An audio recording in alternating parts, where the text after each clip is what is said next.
Yes, good morning Manish. Good Manish, morning. Preeti, Manish Mishra, good. Jyoti, Mukesh. तो सभी बच्चे काफ़ी आ गए हैं, कुछ बाहर के बच्चे आ गए हैं, कुछ हमारे अपने आ गए हैं। मुकेश, अ, अपने बच्चों को लाने का प्रयास करें। गुड वो मॉर्निंग सर। पंकज मटियाली से, हाँ गुड मॉर्निंग। पंकज मटियाली से बात हुई मेरी कि थोड़ी तबीयत खराब है, वहाँ नेटवर्क कम आता है उनके क्षेत्र में, उनके कमरे की तरफ। मेरी आवाज़ आ रही है आप लोगों को? नहीं आ रही शायद। हाँ सर, आ रही है मेरी सर। आवाज़ आ रही है? हाँ सर, आ रही है सर। ओके, तो लेट मी स्टार्ट। हम स्टार्ट करते हैं बिना किसी देरी के, ठीक है? और मैं ये वाइट बोर्ड अपना ले आता हूँ मैं।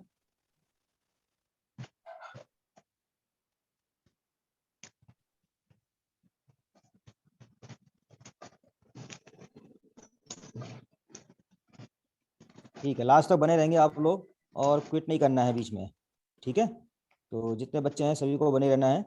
हमने आज हमारा जो होगा सेकंड लेक्चर ऑफ इलेक्ट्रिसिटी। हमने कल इलेक्ट्रिसिटी में चार्ज के बारे में बात कर ली है कि चार्ज क्या होता है। आप लोगों का रिवीजन होगा मनीष का और मनीष मोतलिया का, और मैं कोशिश करूंगा कि जो नेक्स्ट यूनिट है अगली वाली, वो एक एटॉमिक स्ट्रक्चर की भी चला लें, ताकि आप लोगों को आगे का भी जो है फायदा हो जाए, जो अभी रिसेंट में एग्जाम दे रहे हैं। फिलहाल हम लेंगे कूलाम्स लॉ। कूलाम्स लॉ, तो कुछ बच्चे ये जानते हैं कि कूलाम्स लॉ होता क्या है, और हम जानते हैं कि प्लस और प्लस आवेश इनमें जो होता है, चार्जेज होते हैं, इनमें प्रतिकर्षण लगता है, रिपेल करते हैं आपस में।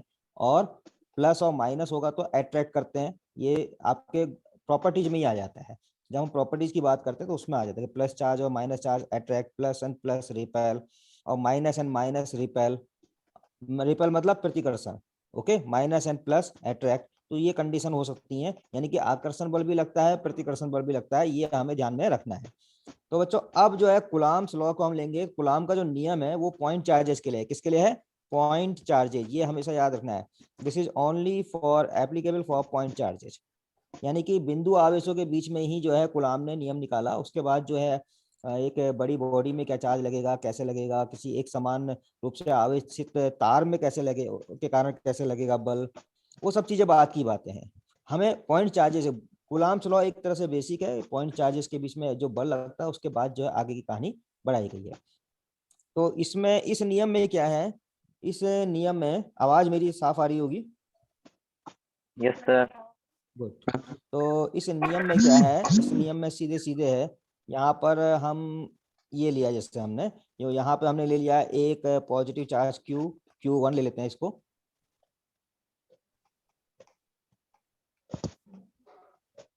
पॉजिटिव चार्ज Q1, और इधर ले लिया हमने Q2 ले लेते हैं, सपोज पॉजिटिव भी ले लेते हैं, वैसे नेगेटिव भी हो सकता है, ओके। अभी हम पॉजिटिव लेंगे, सिंपल हो गया कि दो, अगर निर्वात अथवा वायु मान के चले पहले, या किसी भी माध्यम पर, क्योंकि माध्यम इसमें निर्भर करता है, या किसी भी माध्यम में या निर्वात अथवा वायु में रखे गए दो बिंदु आवेश Q1 एंड Q2, उनके बीच में लगने वाला बल, क्योंकि बल की बात हो गई थी पहले इन एक्सपेरिमेंट कि ये बता दिया गया था कूलाम उसमें कि सजातीय आवेशों के बल प्रतिकर्षण होता है और विजातीय आवेशों के बीच आकर्षण बल होता है, ये प्रॉपर्टीज में आ गया था आवेशों की। तो उसके बाद बल का मेजरमेंट क्या कहते हैं, फोर्स का मेजरमेंट, वो काम किया कूलाम्स ने, और उसके बाद उन्होंने एक फॉर्मूला दिया। तो ये फॉर्मूला क्या है, एफ, अगर हम कहें फोर्स, इन दोनों के बीच में लगने वाला फोर्स है, that is directly proportional to इनकी मात्राओं के। Q1 एक मात्रा होगी, आवेश कूलाम में होगी मात्रा, कल मात्रक की बात हो गई थी, Q1 कूलाम, तो Q2 कूलाम, इनकी मात्राओं के गुणनफल के अनुक्रमानुपाती होता है। इंग्लिश में बोलेंगे तो बोलेंगे कि हम product of charges, the product of charges is directly proportional to the force, force is directly proportional to the product of charges. ये डायरेक्टली प्रोपोर्शनल मतलब होता है अनुक्रमानुपाती। फोर्स जो है दो आवेशों के बीच लगने वाला बल आवेशों के गुणनफल के अनुक्रमानुपाती होता है। सबको क्लियर है? नहीं है? सबको क्लियर है? आधे घंटे का ही है पीरियड, इसलिए ज्यादा आपको टाइम भी वो नहीं होता है, लंबा हमें खींचना नहीं होता, आधे घंटे में हम बातें करते हैं। 1/r², okay. ये दूसरी कंडीशन आती है। r² क्या है? बीच की दूरी है। अब देखिए यहां पर एक चीज आप देख लोगे कि ये मिला रही है रेखा को, दोनों को मिलाने वाली रेखा उन दोनों के बीच में है, तो बल भी मिलाने वाली रेखा के अनुदिश ही लगेगा। और कल मैंने एक इंटरेक्टिव एक्टिविटी आप लोगों को दिखाई थी, कुछ को उसमें ऑनलाइन दिखाई थी मैंने आपको कि कैसे हम जब आवेशों को नजदीक ला रहे थे तो बल क्या हो रहा था, बढ़ रहा था। जब इन दो आवेशों को नजदीक लाएंगे तो क्या होता है, फोर्स का मान क्या होता है, बढ़ जाता है। क्यों? क्योंकि आर का मान घटा ना, आर का मान घटेगा, इनवर्सली प्रोपोर्शनल, तो एफ क्या होगा, बढ़ेगा। दोनों के बीच में लगने वाला बल क्या होगा, बढ़ेगा। और आर का मान अगर बढ़ेगा तो एफ का मान क्या होगा, घटेगा। राइट? तो ये इस प्रॉपर्टी के हिसाब से कि दूर दूर ले जाएंगे बल कम हो जाएगा भाई ना, दूर दूर ले जाएंगे तो बल क्या होगा, दोनों आवेशों को हम दूर दूर रखें, एक को हमने यहाँ रख दिया, एक को हमने वहां दूर रख दिया, इन दोनों के बीच में बल क्या हो गया, कम हो गया, फोर्स क्या हो गया, कम हो गया। अब जो दोनों को पास पास लाएंगे तो क्या होगा, फोर्स ज्यादा हो जाएगा। तो सिंपल सा है। पहला है Q1 इंटू Q2, आवेशों की मात्राओं के गुणनफल के अनुक्रमानुपाती होता है। ऐसा आपने कहीं और भी देखा, गुरुत्वाकर्षण बल में M1 इंटू M2 द्रव्यमानों के गुणनफल के अनुक्रमानुपाती होता है। वहां भी क्या होता है, दूरी के बीच के वर्ग के व्युत्क्रमानुपाती होता है गुरुत्वाकर्षण बल भी। तो दोनों एक प्रकार से एक जैसे हैं। और इनवर्स स्क्वायर लॉ, इसे कहते हैं inverse square law, inverse square law. ये जो नियम जो है व्युत्क्रम वर्ग का नियम कहते हैं, व्युत्क्रम वर्ग, क्योंकि जो दूरी के वर्ग के व्युत्क्रमानुपाती होते हैं, इनवर्सली प्रोपोर्शनल। इनवर्स होता है उल्टा, ठीक है। व्युत्क्रमानुपाती के लिए हम ये लिखते हैं 1/r², और डायरेक्ट के लिए सीधे सीधे डायरेक्ट लिखते हैं। इनवर्स स्क्वायर लॉ को फॉलो करते हैं, व्युत्क्रम वर्ग के नियम का पालन करते हैं। कूलॉम के नियम में आप ये ध्यान रखेंगे।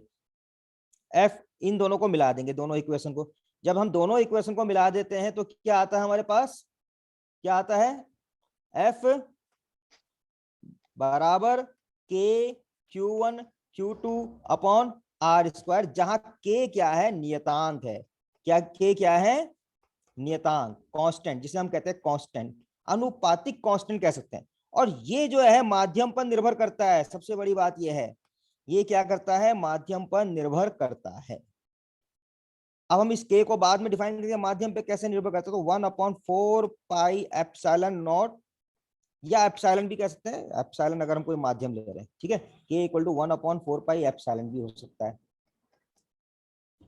यहाँ दोनों में अंतर है, एप्सिलॉन नॉट है आपका निर्वात, एप्सिलॉन नॉट जहां लिखेंगे आप वो होगा निर्वात की वैद्युतशीलता। क्या लिखेंगे, निर्वात की वैद्युतशीलता, एप्सिलॉन नॉट को निर्वात की वैद्युतशीलता। हिंदी में थोड़ा इसमें लिखने में थोड़ा सा टैब में वो होता है, मतलब इंग्लिश में बहुत जल्दी लिखा जाता है।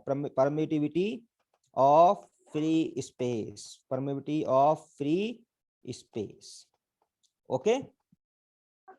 एप्सिलॉन नॉट तो ये हुआ, एप्सिलॉन क्या हुआ, परमिटिविटी ऑफ मीडियम, यहाँ पे माध्यम है, माध्यम की विद्युतशीलता क्या होगा, माध्यम की विद्युतशीलता। तो ये हो गया F इक्वल टू के Q1 Q2 अपॉन r²। इसको हम अब लिख देंगे यहाँ पर F इक्वल टू, हम कोई भी मीडियम ले रहे हैं, F इक्वल टू मीडियम 1/4πε0, 1/4πε0 नहीं लेंगे हम, एप्सिलॉन लेंगे। यहाँ एप्सिलॉन क्या है, ये एप्सिलॉन क्या है, माध्यम की विद्युतशीलता Q1 Q2 अपॉन r²। यहां तक आप लोगों ने समझ लिया अच्छी तरह, मेरी आवाज पहुंच रही है आप लोगों तक? हाँ सर। गुड। तो एप्सिलॉन को हम अब ये किसी माध्यम के, अच्छा अगर हम वैक्यूम लेते तो हम क्या लिखते हैं यहाँ पर सीधे 1/4πε0 Q1 Q2 अपॉन r²। और अब ये एप्सिलॉन और एप्सिलॉन में क्या संबंध है, इसके लिए भी है कि एप्सिलॉन बराबर होता है एप्सिलॉन नॉट के। अब ये के फिर आ गया भैया, ये के क्या है, परावैद्युतांक, ये भी माध्यम पर निर्भर करता है। के क्या है, परावैद्युतांक, इसे कहते हैं dielectric constant, dielectric constant. ध्यान दीजिएगा, डाई इलेक्ट्रिक कांस्टेंट ये भी माध्यम को निर्भर कर रहा है, और यही अलग अलग माध्यम के लिए अलग अलग है इसका मान। जैसे वायु के लिए क्या होगा, बताइए क्या होगा, इन दोनों फॉर्मूले में देखेंगे, क्योंकि जनरल फॉर्मूला हमारा ये हो गया, मेन फॉर्मूला हमारा ये हो गया 1/4πε। एप्सिलॉन की जगह पे एप्सिलॉन नॉट के लिख दिया तो फॉर्मूला और अच्छा हो गया। क्या हो गया, क्या हुआ फॉर्मूला, अब देखिए अगर मैं एप्सिलॉन की जगह एप्सिलॉन नॉट लिख रहा हूं मैं, तो मेरे पास जो फॉर्मूला हुआ general formula F equal to 1/4πε0 के Q1 Q2 अपॉन r²। ध्यान दीजिए ये फॉर्मूला अपने आप में पूर्ण है, ये फॉर्मूला अपने आप में पूर्ण है। F इक्वल टू 1/4πε0 के Q1 Q2 upon r square है नहीं है? यस बोलिए। हाँ, अब इसमें जो K है परावैद्युतांक डाई इलेक्ट्रिक कांस्टेंट, ये एक माध्यम का गुण होता है। ये हर माध्यम के लिए इसका अलग अलग मान होता है। जैसे वायु के लिए कितना होगा, वायु या निर्वात इंग्लिश में बोलते हैं air and vacuum, in air and vacuum, क्या K का मान कितना होता है? जहां भी लिखना होगा आपको लिखना पड़ेगा। इसमें भी न्यूमेरिकल आ जाता है, epsilon equal to epsilon naught K, इसमें भी आंकिक प्रश्न आ जाता है। ठीक है, तो K बराबर कितना होगा बोलिए? आर यू लिसनिंग में? आप मुझे सुन रहे हैं?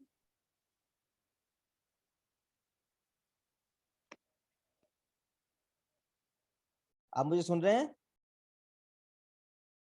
संजय, मनीष, प्रीति, मुकेश, मनीष, आप लोग बीच बीच में रिस्पॉन्स भी देंगे, ठीक है? हाँ Preeti, yes, tell me what will be the value of K? K की वैल्यू क्या होगी? K का मान क्या होगा बताइए, यदि हम Epsilon वायु ले रहे हैं? नहीं, K का मान क्या होगा? 1/4 पाई एप्सिलॉन नॉट K, मैंने कहा ये जनरल फॉर्मूला हो गया। 1/4 pi epsilon naught K Q1 Q2 upon r square. अगर आपको 9 वायु लेनी होगी तो K का मान क्या है? 9 into 10 की पावर 9। ये गड़बड़ करके आप देखिए, 9 into 10 to the power 9 मान होता है 1/4 पाई एप्सिलॉन नॉट का। 4 pi epsilon K का naught. मान क्या हुआ? K का मान 1 हुआ वायु के लिए, यहाँ पे 1 ही तो हुआ। मैंने कहा ये मेन फॉर्मूला आपका ये वाला है, इसको मैं अंडरलाइन कर देता हूं। देखिए ये मेन फॉर्मूला आपका जो है ये है। मेन फॉर्मूला कौन सा है? ये वाला, ये देखिए 1/4 pi epsilon naught K Q1 Q2 upon r square. तो ये पूछा जा रहा है K का मान कितना है? अगर हम वायु ले रहे हैं, अगर हम निर्वात ले रहे हैं तो K का मान कितना है? तब K का मान कितना है? 1। तब K का मान कितना है? 1। तो मेन जनरल फॉर्मूला क्या आपका हुआ ये, क्योंकि ये माध्यम पर निर्भर करता है। आवेशों के बीच जो वैद्युत आकर्षण बल लगता है, वैद्युत प्रतिकर्षण बल लगता है, ये माध्यम पर निर्भर करता है। गुरुत्वाकर्षण बल निर्भर नहीं करता था जब हम द्रव्यमानों के बीच में निकालते हैं, वो माध्यम पर निर्भर नहीं करता था। परंतु ये क्या होता है, माध्यम पर निर्भर करता है। ये अंतर भी आपको याद रखना पड़ेगा, क्योंकि अंतर जो है एग्जाम में पूछ लिया जाता है। गुरुत्वाकर्षण बल से वैद्युत आकर्षण बल या प्रतिकर्षण बल में क्या, वैद्युत बल में क्या डिफरेंसेस हैं? तो एक तो डिफरेंस बता सकते हैं, दो डिफरेंस तो आपको चुटकियों में पता होंगे। एक तो ये है कि वैद्युत बल आकर्षण का भी होता है और प्रतिकर्षण का भी होता है, राइट? जबकि गुरुत्वाकर्षण बल क्या है, नाम से ही लग रहा है आकर्षण का है। किसका है? आकर्षण का है। और नंबर 2 कंडीशन क्या लगाएंगे? वैद्युत बल जो है माध्यम पर निर्भर करता है, जबकि गुरुत्वाकर्षण बल माध्यम पर निर्भर नहीं करता है। तो वायु के लिए K का मान कितना होता है? 1। अब मैंने यहाँ पे एप्सिलॉन लिखा था, राइट? इस एप्सिलॉन की वैल्यू क्या हो गई? Epsilon naught K, epsilon equal to epsilon naught K, यानी K बराबर क्या है? Epsilon upon epsilon naught. K एक तरह से रेफरेंस है, हम रिफर कर रहे हैं वायु से, वायु के सापेक्ष। देखिए ये epsilon upon epsilon not, epsilon upon epsilon not, देख रहे हैं? इसको इस रूप में देखिए। अब इसमें देखिए 2 में लिखता हूं, F मीडियम बराबर 1/4 pi epsilon Q1 Q2 upon r square. एक लिखा F वैक्यूम बराबर 1/4 pi epsilon naught Q1 Q2 upon r square. अब हम लेते हैं K बराबर क्या होता है बताइए? Epsilon upon epsilon not. एक फॉर्मूला आपको पता है, एप्सिलॉन अपॉन माध्यम की विद्युतशीलता बटे निर्वात की विद्युतशीलता, यानी कि माध्यम की विद्युतशीलता हम निर्वात के सापेक्ष निकाल रहे हैं, तभी तो बटे में लिखा नीचे। तब आया K। अब एप्सिलॉन बटे एप्सिलॉन नॉट निकालना होगा तो क्या करना होगा? इससे भागा देना होगा इसको। देखो होगा ना, F वैक्यूम बटे F medium, 1/4 pi epsilon not ऊपर आएगा, नीचे आएगा 1/4 पाई एप्सिलॉन। ध्यान दीजिए, ये नीचे, ये ऊपर है F वैक्यूम और ये नीचे है, तो ये आ गया आपका ऊपर और ये नीचे। ध्यान दे रहे हैं? 1/4 pi epsilon not upon 1/4 pi epsilon F vacuum बटे एफ मीडियम। ये ध्यान दिया, समझ रहे हैं? इनको क्यों नहीं लिखा मैंने Q1 Q2 upon r square क्यों नहीं लिखा भैया? Q1 Q2 upon r square क्यों नहीं लिखा? क्योंकि ये तो कैंसिल हो जाएंगे ना, जब हम डिवाइड करेंगे तो ये क्या होंगे, सर कैंसिल हो जाएंगे। तो ये हमारा 1/4 पाई भी कैंसिल हो जाएगा, हमारे पास क्या आएगा, एप्सिलॉन अपॉन एप्सिलॉन नॉट। क्या आएगा, एप्सिलॉन अपॉन एप्सिलॉन नॉट, यानी कि एफ वैक्यूम बटे एफ मीडियम भी के होता है, एफ वैक्यूम बटे एफ मीडियम भी के होता है। और दूसरी कंडीशन में देखिए तो एफ वैक्यूम एफ मीडियम बराबर क्या हुआ, इस फॉर्मूले से ध्यान दे रहे हैं, इधर को ले लिया मैंने, एफ वैक्यूम बटे के। इन बातों को समझिए, फॉर्मूलों को समझिए, ठीक है। हमने क्या लिखा, F medium equal to 1/4 pi epsilon, epsilon लिखा भी है, नीचे जीरो नहीं बढ़ाया है, एप्सिलॉन नॉट नहीं है क्योंकि मीडियम। यहाँ पे एप्सिलॉन क्या है, माध्यम की, जल्दी बोलिए, माध्यम की। चीजें याद होनी चाहिए, रटना नहीं है। एप्सिलॉन क्या है यहाँ पर, response, give me response Sanjay, epsilon क्या है?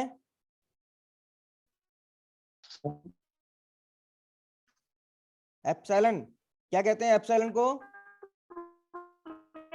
माध्यम की, माध्यम की परावैद्युता है, माध्यम की एप्सिलॉन क्या है, माध्यम की परावैद्युता विद्युतशीलता, माध्यम की विद्युतशीलता, वैद्युतशीलता ठीक है। एप्सिलॉन क्या है, माध्यम की वैद्युतशीलता। और एप्सिलॉन नॉट क्या है मनीष बताइए, एप्सिलॉन नॉट क्या है मनीष?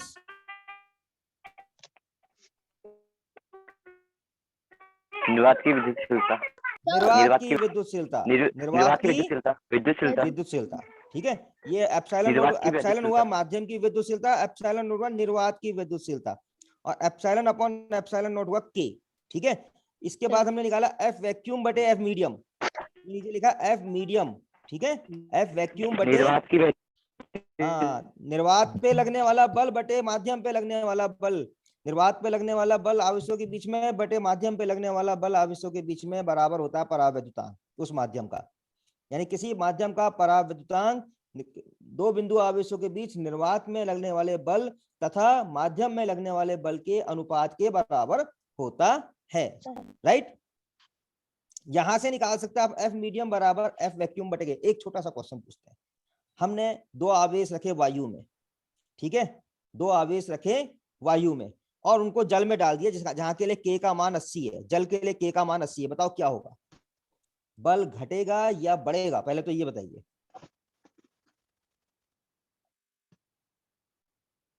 पहले एफ वैक्यूम निकाला, उसके लिए के का मान 1 था, पर हमने क्या किया, जल में डाल दिया, उसके लिए के का मान 80 है। इन फॉर्मूलों से देख करके बताइए बल घटेगा या बढ़ेगा, कोई भी बताइए, मुकेश। घटेगा, घटेगा, राइट। कैसे, अब देखो इसमें कॉन्फिडेंट हो जाए, यहाँ पे दिखा रहा हूँ ना मैं आपको, F medium equal to F vacuum बटे के। अरे के का मान हर में है ना, डिनोमिनेटर है, नीचे है, ये नीचे वाला मान जितना आप बढ़ाओगे उतना क्या होगा, एफ घटेगा, उतना क्या होगा, एफ घटेगा, घटेगा, राइट। तो वायु में सबसे ज्यादा बल लगता है, वायु के हाँ। अलावा अन्य किसी माध्यम में डालने पर का प्रयोग करने पर बल क्या होता है, घटता है। तो ये बातें आपको पता चल गई, बिल्कुल कॉमन सी, राइट। मनीष और संजय, मुकेश, हाँ ये सबको मालूम हो गया है। और हमारे मनीष महतोलिया भी थे इसमें, कहाँ चले गए, ठीक है, कोई नहीं, इन बच्चों ने पहले पढ़ भी रखा है, तो कभी आ रहे हैं कभी जा रहे हैं, सीख जा रहे हैं कभी, और कभी उनका नेट का भी जो है वो रहता है, ठीक है। अब हम आते हैं यहाँ पर मात्रकों की बात करते हैं, ठीक है। अगर आपसे पूछा गया, हाँ ठीक, ज्यादातर केस में आपको एफ वैक्यूम का ही प्रयोग करना है, एफ वैक्यूम का ही। न्यूमेरिकल में हम करेंगे मंडे और ट्यूसडे को नेटवर्क को प्रॉब्लम संबंधित, तो आपको न्यूमेरिकल में आपको यही लिखना है, Q1 Q2 upon r square और 1/4 पाई एप्सिलॉन नॉट का मान क्या लिखना है बताइए। अभी प्रीति ने बताया था, क्या लिखा था, 9 × 10⁹ यस 9 गुणा 10 की घात 9। इसके आगे मात्रक क्या लिखे आप, क्योंकि इसमें मात्रक भी न्यूटन लिखा मीटर जाएगा। स्क्वायर पर coulomb square. Very good, Newton, Newton यहाँ से आया, मीटर या आर स्क्वायर इधर मीटर जुड़ेगा स्क्वायर। न्यूटन के साथ, तो हो जाएगा मीटर स्क्वायर। आर स्क्वायर इधर चला गया ना एफ के साथ, सर और ये हाँ। गुलाम हाँ। Q1 Q2 नीचे को आ जाएंगे, तो ये आ जाएंगे पर QC कूलम पर गुलाम स्क्वायर, कूलम स्क्वायर। क्योंकि 2 बार आएगा ना, Q1 के लिए एक C, Q2 के लिए दूसरा C, तो फिर C और C क्या हो जाएंगे, C स्क्वायर। तो ये इसका होगा मान 9 × 10⁹ न्यूटन मीटर स्क्वायर पर कुलाम स्क्वायर। तो ये आपका पूरा कुलाम का नियम हुआ। इतनी बातें आपको लिखनी पड़ेंगी। इसमें परावैद्युतांक का भी जिक्र करना पड़ेगा, कभी पूछा जाता है कुलाम का नियम क्या है, तो इतना सब कुछ आपको लिखना पड़ेगा। ठीक है, सिंबल्स हमेशा याद रखिए। एप्सिलॉन कहते हैं माध्यम की विद्युतशीलता, माध्यम की विद्युतशीलता, और एप्सिलॉन नॉट होता है निर्वात की, वैक्यूम या एयर की विद्युतशीलता। ये आप हमेशा ध्यान रखें। के क्या था यहाँ पर, माध्यम का परावैद्युतांक, माध्यम का परावैद्युतांक। ठीक है, इसमें मेन चीज ये है कि आपको फॉर्मूले याद रखने हैं। तो फॉर्मूले में आप देखो कौन कौन से आ गए अब तक, जो फॉर्मूले आ गए हैं मैं उनको रिपीट कर देता हूँ। एक तो आया था क्वांटीकरण का, Q = ±NE, इसमें न्यूमेरिकल जरूर होगा भैया, आंकिक प्रश्न इसमें होगा ही। नंबर 2 एक होगा आपका F = जनरल में लिखूंगा 1/4πε0 K Q1 Q2 upon R square. वायु के लिए K का मान 1 लिख देंगे और 1/4πε0 का मान लिख देंगे 9 × 10 की घात 9 न्यूटन मीटर स्क्वायर पर coulomb square, newton metre square पर कूलाम स्क्वायर। Number right. और नंबर 3 क्या फॉर्मूला आया था, एप्सिलॉन = ε0 K, राइट। और चौथा फॉर्मूला एक दिया था हमने आपको, K = F वैक्यूम बटे F मीडियम। ये फॉर्मूले नोट कर लो एक कॉपी में, क्योंकि न्यूमेरिकल्स में जब हम करेंगे मंडे और ट्यूसडे को आंकिक प्रश्न, तो इनकी आपको आवश्यकता भी होगी।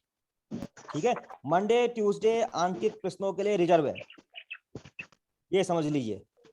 मंडे और ट्यूसडे हमें न्यूमेरिकल्स करेंगे, न्यूमेरिकल्स की प्रैक्टिस करेंगे, और उनके लिए वो रिजर्व डे होगा मंडे ट्यूसडे। तो ये नोट कर लिया आप लोगों ने, सबने नोट कर लिया, सबने नोट कर लिया, कोई छूटे तो नहीं है नोट करने में? नहीं सर। वेरी गुड, तो मैं इसको हटा देता हूं। अब हम आते हैं कूलाम के नियम को वेक्टर रूप में, सदिश रूप में, यानी कि अब अगला टॉपिक आएगा कूलाम्स लॉ। इंग्लिश में लिखूंगा मैं, क्योंकि इंग्लिश में मेरा व्हाइट बोर्ड जो होता है डिजिटल का, इसमें इंग्लिश में लेटर अच्छे चलते हैं। ठीक है, हिंदी में मैं बोलूंगा, हिंदी में आपके पास किताब होती है, आप किताब से लिख सकते हैं। Okay, coulombs law in vector form. Coulomb का नियम सदिश रूप में कैसे लिखें, सदिश रूप में। और सदिश रूप में लिखने से बहुत फायदे भी होते हैं, कई चीजें पता चल जाती हैं। ठीक है, देखते हैं वैसे फैक्टर होता क्या है भला। वेक्टर होता है, क्योंकि जो नए बच्चे हैं उनका पिछले साल जो है बहुत नुकसान हुआ है, इसलिए उनको मालूम होना चाहिए वेक्टर होता क्या है। 2 राशियां होती हैं, वेक्टर एंड स्केलर होती है ना, अदिश और सदिश। जरा एक प्रीति जरा बताइए तो, अदिश और सदिश में क्या अंतर होता है, जल्दी से बताइए। सदिश राशि में हमें दिशा का ज्ञान होता है, और अदिश में दिशा का ज्ञान नहीं होगा। अदिश में दिशा का ज्ञान नहीं होता, केवल परिमार का ज्ञान होता है। सदिश में परिमार का भी ज्ञान होता है और दिशा का भी ज्ञान होता है। और इसको रिप्रेजेंट करने के लिए हम क्या करते हैं, जैसे अगर हमें एक ये मिल गया, यहाँ पर एक वो है, ये एक वेक्टर दिखा दिया हमने R, बिंदु P। इस बिंदु P के हम कैसे लिखेंगे, R बराबर क्या लिखेंगे, सदिश तो हुआ। एक वेक्टर लेंगे इधर I कैप एक्स एक्सिस की जगह, इधर लेंगे एक J कैप, लेते हैं ना, और इधर का परिमाण लेते हैं I कैप इंटू एक्स, और इधर का परिमाण लेते हैं plus J cap into y. तब जब इसके कोऑर्डिनेट होते हैं एक्स एंड वाई, एक्स और वाई, एक्स इधर हो गया वाई, राइट। यही ट्रायंगल लॉ ऑफ एडिशन भी लगता है, ये वेक्टर प्लस ये वेक्टर बराबर ये वेक्टर, ट्रायंगल लॉ है ना, आर बराबर ये, अगर एक वेक्टर मान लूं मैं एक्स, ये मान लूं वाई, तो आर बराबर है x vector plus y vector. Okay, x vector की जगह हमने क्या लिखा है यहाँ पर, आई कैप इंटू एक्स।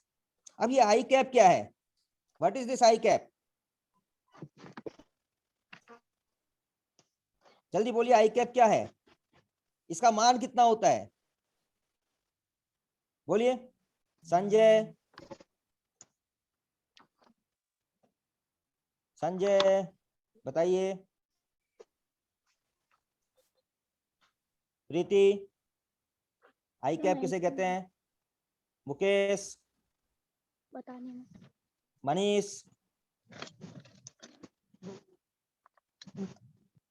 मनीष, अरे आई जे के, आई जे के, इन्हें क्या कहते हैं, किस नाम से पुकारते हैं, वो भूल गए, नाम भूल गए। यूनिट वेक्टर, एकांक सदिश, जिनका मान एक होता है, जिनका मान एक होता है, तभी तो इसका मान एक है, और अगर हम इसको x से गुणा कर रहे हैं तो हमें एक वेक्टर मिल रहा है x वेक्टर, क्योंकि इसका मान तो एक है, जो x वेक्टर x का परिमाण है, x वेक्टर क्या है, ये x वेक्टर क्या है, इसका परिमाण, इसका परिमाण है x, यह है यूनिट वेक्टर। यूनिट वेक्टर आप लोगों ने ढंग से ध्यान नहीं दिया, तो यूनिट वेक्टर की डेफिनेशन लिखता हूं मैं एक बार यहाँ पर, देखो यूनिट वेक्टर, जो यूनिट वेक्टर होता है उसके बारे में करते हैं, ठीक है। यूनिट वेक्टर ए कैप है सपोज, इसकी डेफिनेशन क्या है, a vector divided by its magnitude, किसी वेक्टर को उसके मैग्नीट्यूड परिमाण से डिवाइड कर दिया जाए, इंग्लिश में लिख रहे हैं यहाँ पे, हिंदी में बताएंगे, a vector divided by its magnitude, magnitude कहते हैं परिमाण को इंग्लिश में, ठीक है। किसी वेक्टर को यदि उसके परिमाण से डिवाइड करते हैं, भाग देते, तो हमें क्या मिलता है, यूनिट वेक्टर, क्या मिलता है, यूनिट वेक्टर। हाँ, और इसका परिमाण होता है एक, सिंगल, ए वेक्टर का इसका परिमाण होता है एक। अब इसका हमें, इससे हमें फायदा क्या मिलता है, इससे हमें जो है वेक्टर की दिशा ज्ञात करने के लिए फायदा मिल जाता है। यूनिट वेक्टर की जो दिशा होगी, अगर हम उसको परिमाण से गुणा कर देंगे, जैसे इसको हमने परिमाण से गुणा कर दिया, तो हमें क्या मिलेगा, वेक्टर ये मिलेगा भैया, ए वेक्टर। यूनिट वेक्टर की दिशा जो होगी वही इसकी दिशा होगी, इस वेक्टर की सर वही इस वेक्टर ए की दिशा होगी, और ये परिमाण हुआ। अब देखिए आई कैप था ना, आई कैप को x से मल्टीप्लाई किया तो हमें x दिशा में एक परिमाण वेक्टर मिल गया, x दिशा में एक वेक्टर मिल गया, जिसकी दिशा क्या होगी, वही जो यूनिट वेक्टर की दिशा होगी। ऐसे ही अगर हम जे कैप वाई कर रहे हैं, तो जे कैप उधर ऊपर वाई एक्सिस की तरफ हुआ, तो वाई एक्सिस की तरफ हमें एक वेक्टर मिल जाएगा, जिसकी दिशा क्या होगी, जे कैप की दिशा होगी। समझ रहे हैं इस बात को। अब इसको हम कूलाम के नियम में लगाते हैं। देखिए हमारे पास टाइम ओवर होने को है, जल्दी से लगाते हैं, इवेंट थोड़ा सा करते हैं। Q1 Q2, वैसे टाइम बहुत कम है, पंक्चुअलिटी आपको जल्दी दिखानी पड़ेगी, हाँ कल से जल्दी आना पड़ेगा। जैसे Q1 Q2 R है, ओके, इस पर बल लग रहा है, मैं कहूँगा F21, बल की दिशा जो है ये इधर को हो गई, हम जानते हैं लाइन प्रतिकर्षण बल लग रहा है, और अनुदिश लग रहा है, लाइन के अनुदिश लग रहा है, इस पर बल लग रहा है इधर को F12, तो F21 अगर मुझे लिखना होगा वेक्टर के रूप में तो कैसे लिखूंगा, देखो कैसे लिखेंगे। एक तो परिमाण लिख देंगे, परिमाण क्या होगा, 1/4 pi epsilon not K Q1 Q2 upon R square, और उसके बाद हम एक एकांक सदिश, ध्यान दीजिए, यूनिट वेक्टर को लिखेंगे उसी दिशा की ओर, यानी कि यहां से लिखेंगे, और उसको मैं लिख देता हूं R 1 से लेके 2 तक दिशा, और ये यूनिट वेक्टर है R1 2, तो यहाँ पे क्या आ जाएगा R1 2, और एक कैप बना दीजिए, क्योंकि यूनिट वेक्टर में क्या करते हैं हम, कैप बना देते हैं, ओके। और ये इसका R12 जो है, इसका परिमाण कितना है R12 का, R12 वेक्टर अगर हम लेंगे तो इसका परिमाण कितना है R, जो हमने यहाँ लिखा हुआ है R स्क्वायर। तो ये हमने क्या किया, कूलाम के नियम को किस रूप में लिख दिया, वेक्टर रूप में लिख दिया। तो R12 की जो दिशा है वही इसकी दिशा है, दिखाने के लिए कि यूनिट वेक्टर दिखाना पड़ेगा आपको इसमें, समझ गए।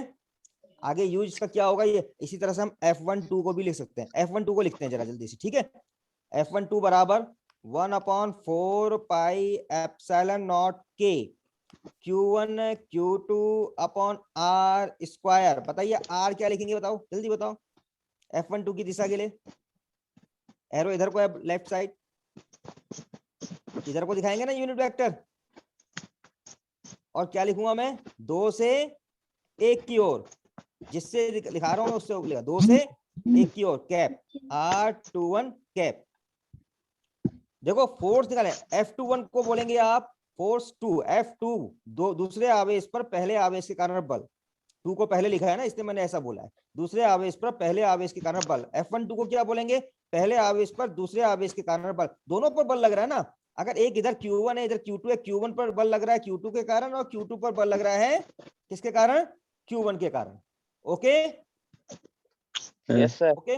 इसे को अभी इस चैप्टर को हमें आगे बढ़ाना ही पड़ेगा। हम वो नया चैप्टर अभी शुरू नहीं कर पाएंगे जो हम यूनिट 8 कह रहे थे। मैं आपको बताऊंगा कब शुरू करेंगे, परंतु क्योंकि ये बीच में छोड़ ही नहीं सकते अब, तो इसको कंटिन्यू करेंगे हम ठीक 11 बजे।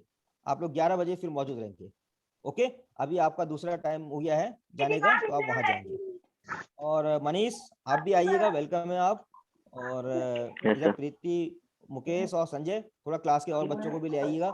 और कौन कौन आए थे आज, मनीष में आए थे, प्रीति आई थी, मुकेश आए थे। और एक बार आप लोग जो हैं, एक बार आप लोग जो हैं अपना फेस ऑन करके फोटो खिंचाएंगे यहाँ पर, ठीक है। फेस ऑन कर दीजिए, कैमरा ऑन करिए सब लोग। और आप लोग हमारे स्टूडेंट हैं, हमारे पुराने स्टूडेंट भी हैं। मनीष महतोलिया से पूछूंगा मैं वो क्यों चले गए थे। ऑन करिए, राइट, सबका सबका चेहरा आना चाहिए। Yes, good, very good. So Manish, study कैसी Yes, चल sir. रही है, ठीक चल रही है। ठीक चल रही है। अच्छा, हाँ। आपका एग्जाम अभी स्थगित हो गए हैं, कोई बात नहीं। आप अब रिवीजन करो साथ में, और समय पर यहाँ पे केवल आधे घंटे का समय लेंगे, ठीक है। आधे घंटे का समय, Yes, sir. ज्यादा आपका हम यूज नहीं करेंगे। Okay, so Yes, see sir. You next time. अभी हम 11 बजे फिर मिलेंगे। अभी हम चलते Yes, हैं, sir. मीटिंग एंड करते हैं। और आप इन बच्चों की आगे की क्लास है। धन्यवाद, Yes, sir. Bye Thank you. Bye, sir. Bye bye Preeti, bye bye sir. Mukesh.